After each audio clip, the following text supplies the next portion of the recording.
ചെമ്പകം പൂക്കുന്ന നാട്, കാമൻ വന്നെത്തുന്ന നാട്, പന്തലിൽ പൂവിട്ട കന്യമാരോടൊത്ത് പൂമാല വാഴുന്ന നാട്. ചെമ്പകം പൂക്കുന്ന നാട്, കാമൻ വന്നെത്തുന്ന നാട്, പന്തലിൽ പൂവിട്ട കന്യമാരോടൊത്ത് പൂമാല വാഴുന്ന നാട്.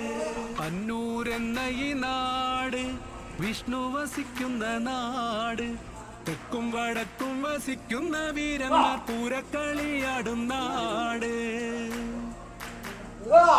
തലയെന്നെരിയെന്നൊരു കാവ്, പൂമാല വാണിടും കാവ്, പൂവിടും കന്യമാർ പന്തല് ചുറ്റുന്ന ഏറെ മനോഹര കാവ്. ചെമ്പകം പൂക്കുന്ന നാട്, കാമൻ വന്നെത്തുന്ന നാട്, പന്തലിൽ പൂവിട്ട കന്യമാരോടൊത്ത് പൂമാല വാഴുന്ന നാട്.